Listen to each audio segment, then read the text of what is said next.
ખબરોમાં બન્યા રહેવા માટે બેલ આઇકોન દબાવો અને એબીપી અસ્મિતાને સબસ્ક્રાઇબ કરો.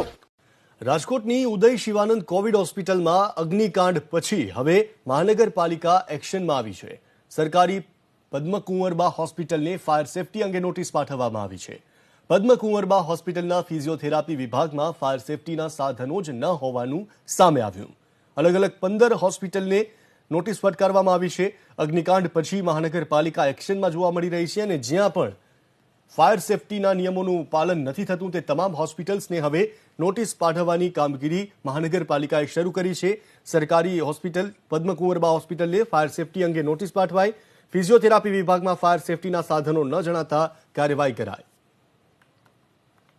રાજકોટની ઉદય કોવિડ હોસ્પિટલમાં આગ બાદ મહાનગરપાલિકા દ્વારા ઠેર ઠેર કાર્યવાહી કરવામાં આવી રહી છે. ફાયર વિભાગ છે તેમના દ્વારા કાર્યવાહી કરવામાં આવી છે. અનેક હોસ્પિટલો છે તેમને નોટિસ ફટકારવામાં આવી છે.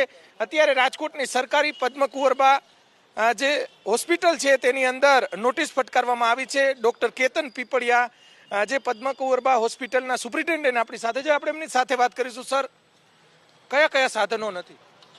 આપણે હાલમાં અહીંયા આગળ fire alarm system plus fire extinguisher plus water hydrant system બધી જ સિસ્ટમ કાર્યરત છે અને એક્ટિવ છે અને ચેક પણ કરાવેલી છે આપણે. અગેન આ બનાવ બન્યા પછી અને અમે 3 મંથલી રેગ્યુલરલી ચેકઅપ દરેક વસ્તુનું કરાવીએ છીએ અને ત્રણેય બધી જ સિસ્ટમ અત્યારે કાર્યરત છે.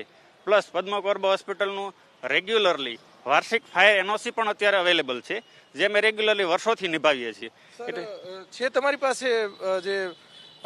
પાસે જે એનઓસી અને અન્ય કાગળો છે? હા, ઓફિશિયલી અમારી પાસે ફાયર એનઓસી અવેલેબલ છે જ અને રેગ્યુલરલી વાર્ષિક માટે નોટિસ ફટકારી છે મહાનગરપાલિકા.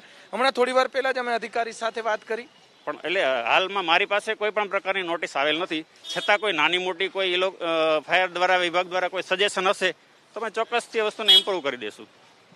સર, જે ફિઝિયોથેરાપી વિભાગ છે ત્યાં પૂરતા સાધનો નથી એવી વાત છે. ફિઝિયોથેરાપી વિભાગ જે ઇન્ફ્રાસ્ટ્રક્ચરલ રીતે પાછળથી ઊભો કરવામાં આવેલો છે કે ત્યાં આગળ ફાયર એક્સટિંગ્યુશર સહિતની સુવિધાઓ અવેલેબલ છે, પરંતુ ફાયર વિભાગ દ્વારા એક ફાયર હાઇડ્રન્ટ સિસ્ટમનું સજેશન કરવામાં આવેલું છે.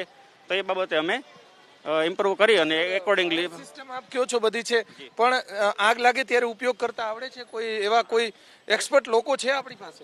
રેગ્યુલરલી દર મહિનાની 6 તારીખે સ્ટેટ ગવર્મેન્ટ દ્વારા જે ગાઈડલાઈન આપેલી છે એ પ્રમાણે અમે લોકો ફાયર મોક ડ્રીલ કરીએ છીએ, જેનું બધું ઓફિશિયલ ડોક્યુમેન્ટેશન પણ અમે રેગ્યુલરલી અપડેટ સ્ટેટમાં પણ મોકલીએ છીએ અને અહીંયા પણ અવેલેબલ છે.